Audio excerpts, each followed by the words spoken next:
पत्रकार दिनानिमित्त पोलिसांकडून पत्रकारांना शुभेच्छा।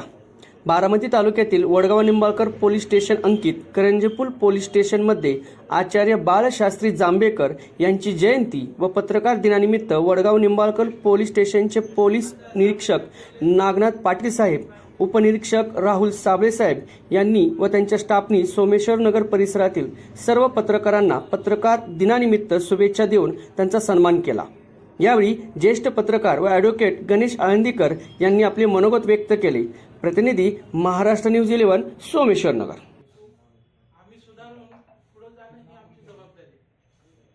खरोखर आपले पत्रकार सर आपल्याला खरोखर सहकार्य करतात, काही गोष्टी असतील तर सांगतात, काही आमच्या चुका झाल्या असतील समजून पण घेतात, आम्हाला खरोखर सहकार्य करतात। यानंतर मी पत्रकारांच्या पैकी तर ज्येष्ठ आता साबळे साहेब बोलले की काही चुका असतील तर आम्हाला सांभाळून घेतात। माझा बी हाच अनुभव आहे।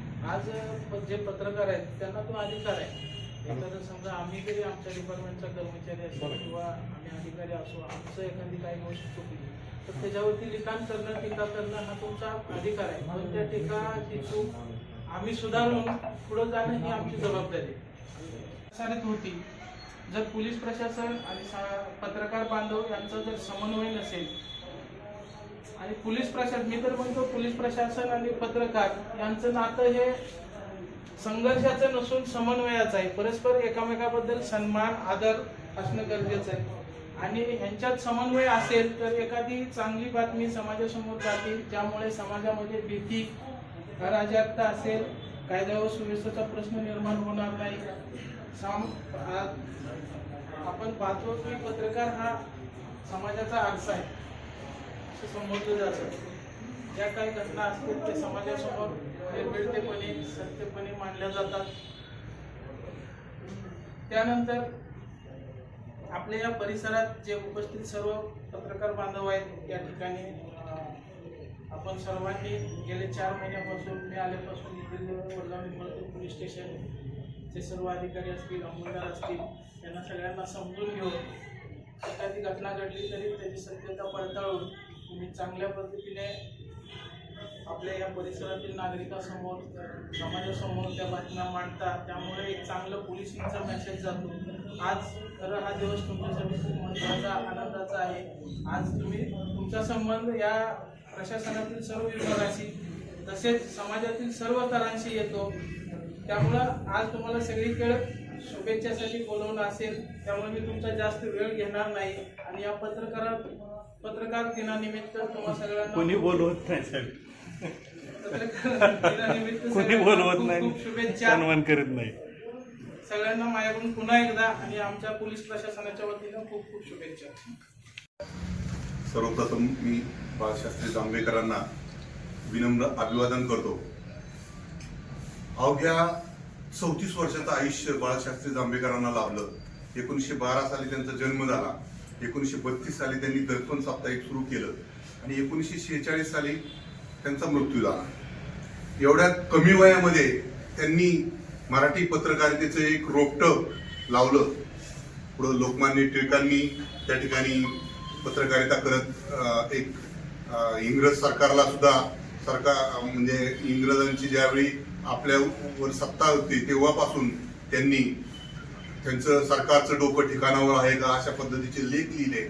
टिळकांनी ती जागवलं। आज 130 वर्षानंतर देखील आज केसरी सारखं वर्तमानपत्र टिकून आहे। मला आनंद वाटतो की मी त्याचा एक हिस्सा आहे केसरीचा। खरं तर सोमेश्वरमध्ये पत्रकारिता पाहता खूप चांगल्या पद्धतीने या ठिकाणी पत्रकारिता झाली। इथं खूप मोठमोठी प्रकरणं साहेब आम्ही उघडकीस आणली आणि पोलिसांना तुम्ही म्हणाल तर आम्ही सीआयडीचं काम देखील आम्हीच केलं। काही प्रकरणं अशी होती, चिंकारा प्रकरणासारखी प्रकरणं होती। अनेक प्रकरणामध्ये सोमेश्वरच्या पत्रकारांनी जीव धोक्यात घालून पत्रकारिता केलेली आहे।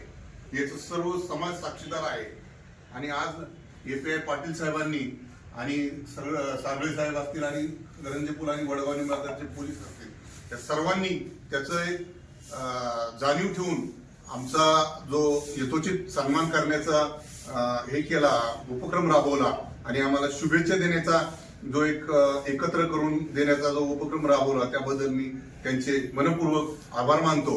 आणि सोमेश्वरचे पत्रकार प्रत्येक जणाची स्पेशालिटीज आहेत या ठिकाणी, प्रत्येकाची वेगळी स्पेशालिटी.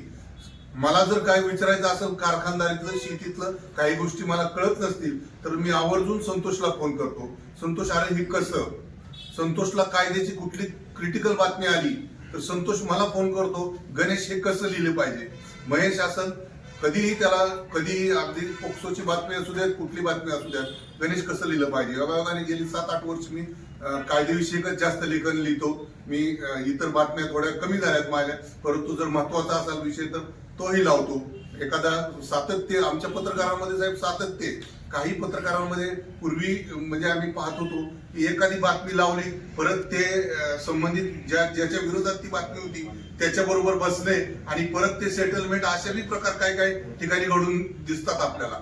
पण आमच्याकडे ते नाही. एखाद्या विषयाचं जर सातत्य केलं तर सलग 3-3 महिने आम्ही त्या बातम्या लावल्या आणि आम्हाला पुढे उद्या काय होणार आहे ते आम्ही आदल्या दिवशी छापत होतो. योगायोगाने आम्हाला चॅनलवाल्यांनी सुद्धा मदत केली. त्यावेळी टीव्ही चॅनलवाले सगळे यायचे आमच्या बरोबर. त्यांनी आजही आमचं त्या ठिकाणी नाव आहे. आणि भारतातले मोठमोठे दिग्गज वर्तमानपत्र ज्याच्यामध्ये सोमेश्वरच्या पत्रकारांचा गौरव झाला हे आवर्जून मी या ठिकाणी सांगतो की स्थानिक पत्रकारांचं खूप मोठं कौशल्य आणि खूप मोठं डेअरिंग होतं. त्यांनी अग्रलेखामध्ये साहेब त्यांनी ते लिहिलेलं आहे. त्याचे इतकं आमचं कौतुक झालं. आणि हे सगळं केलं ते आम्ही सगळे एकत्र आहोत. आणि लोकांना वाटत असेल ह्याचं वेगळं चॅनल, त्याचं वेगळं चॅनल, त्याचं वेगळं चॅनल, पण ठीक आहे, प्रत्येकाची विचारसरणी वेगळी असू शकते, परंतु आम्ही सगळे एकच आहोत. आणि त्या ठिकाणी ज्याला ज्याची गरज पडते त्या ठिकाणी तो प्रत्येक जण एकत्र येतो. आणि अशा पद्धतीने आम्ही हे जी पत्रकारिता चालू आहे त्याची कुठं ना कुठं तरी आमची दखल घेतली जाते. संतोषला परुळेकर पुरस्कार मिळाला, महेशला त्याच्या वर्तमानपत्रामध्ये लोकमतमध्ये पुरस्कार मिळाला, मला केसरीमध्ये टिळकांच्या हस्ते पुरस्कार मिळाला. हे आम्ही हे सगळं म्हणजे पैशासाठी तर कोणीच नाही. प्रत्येक जण ग्रामीण पत्रकारिता करत असताना प्रत्येक जण हा जोडधंदा म्हणून करत नाही तर एक छंद म्हणून जोपासतो. आणि हा छंद आहे प्रत्येकाचा. शेख असतील त्यांचं फोटो स्टुडिओ आहे, प्रत्येक जण इथे शेतकरी आहेत, संभाजी असेल शेती आहे त्याची, लकडे असतील शेती आहे, मधुकर असतील, सगळ्यांच्या प्रत्येकाच्या शेती आणि हे व्यवसाय आहेत. युवराज कोमणे आहे, सकाळ म्हणजे आमचा युवराज कोमणे सकाळचा रोज जातो आणि बारामतीत दिवसभर पत्रकारिता, संध्याकाळी येतो, इकडे काय महत्वाचे इव्हेंट गाठतो. असे कष्टाळू पत्रकार आमच्या परिसरात घडले. आणि या पत्रकारांमुळं खरं तर एक चांगले, आणि तुम्हाला तर माहिती यापूर्वी इथे API लांडे साहेब होते. आम्ही सगळ्या संकटामध्ये, समाजावर आलेल्या संकटग्रस्त सगळ्या संकटामध्ये आम्ही सांगली, शिरोळ, साताराला 3 ट्रक घेऊन गेलो. रक्तदान शिबिर आम्ही राबवली. आम्ही त्या ठिकाणी पूरग्रस्तांना सैनिक टाकलेला मदत घेऊन गेलो. आम्ही सैनिक संघटना असेल, पत्रकार संघ असेल, पश्चिम भागात जे आपल्या बारामतीच्या जी सामाजिकतेची लाट आहे आणि विशेषतः पॉझिटिव्ह पत्रकारिता साहेब आमची जास्त आहे. संतोष नियमितपणे लिहित राहतो सकाळमध्ये की कारखान्याची अशी प्रगती झाली, महेश लिहितो कारखान्याची अशी, म्हणजे हे पॉझिटिव्ह लिहिल्यामुळे काय झालं की याच्यामुळे इतर कारखान्यांना प्रेरणा मिळाली. आज नगरी लोकांच्या मुलांना साखर उद्योगाच्या त्यांनी शाळा काढली. हा मॉडेल राज्यात ठरलं. तुम्ही कायद्याविषयी लेख लिहिताय ना, ते लिहित राहा, ते आमच्यासाठी फायदेशीर आहे. आमचं तुम्ही काम करताय ते. साहेब मी कायद्याविषयी गेली 7-8 वर्ष लिहितो. आणि कायद्याविषयी लेखाचे जसं तुम्ही कौतुक करता तसं माझ्या क्षेत्रातल्या लोकांनी माझं कौतुक केलं, ते खूप मोठं होतं. सुधाकर आव्हाड सरांसारख्या व्यक्तीने मला पुण्यात बोलवून घेतलं. गणेश, तुझे लेख मी दर मंगळवारी वाचतो आणि तू मला पुण्यात भेटायला ये. मी पुण्यात भेटायला गेलो. ज्यांनी हजारो न्यायाधीश तयार केले अशा सरांनी मला बोलवलं. म्हणजे तुझं पुस्तक झालं पाहिजे. हिंद लॉवाल्याला बोलवून घेतलं. अरे म्हणजे किती छान लिहितोय आम्हाला, कसलं लिहितोय, याचं पुस्तक कर. पुस्तक केलं, स्वतः प्रस्तावना लिहिली आव्हाड सरांनी. बारामती कोर्टामध्ये टोटल न्यायाधीशांच्या समक्ष सगळ्या न्यायाधीशांनी कौतुक केलं. माझ्या जीवनातला खूप अमूल्य ते क्षण होते जे 2018 साली मी ते पुस्तक माझं दैनंदिन जीवनातील कायदे नवनवीन. लोकांना पेपरची भाषा लगेच ऍक्सेस होती साहेब. आता मी केसरीला सुरू केले, प्रभातला मी लिहितो. मी वर्तमानपत्रातली भाषा आणि मराठीची लॉची पुस्तकं घेतली तर तुम्हाला वाचायला किचकटपणा येतो. तो पुस्तक आहे, पेपरची भाषा, म्हणून मी ते छंद केला. एखादं जजमेंट असतं ते जजमेंट 200 पानाचं 200 शब्दात करायचं, अशा पद्धतीने मी शॉर्ट मध्ये ते लिहितो, गाभा त्याचा लिहितो. आणि सर्वच पत्रकार मित्र देखील आवर्जून मी ब्रॉडकास्ट केलेले आहेत पत्रकारांच्या, पोलिसांच्या आणि डॉक्टर लोकांच्या, प्रत्येकाला त्या त्या संदर्भात त्याला देत असतो. दर मंगळवार बुधवार मी लिहित असतो. निश्चितपणे संपादकांनी माझी चांगली दखल घेतलेली आहे. मला आता त्यांनी पेमेंट चालू केलंय. अतिशय महत्वाचं म्हणजे 150 रुपये एका लेखाला सुरू केलेलं आहे. नानापेक्षा जास्त. 2 मिनिट थांबवतो सरांना. केसरीला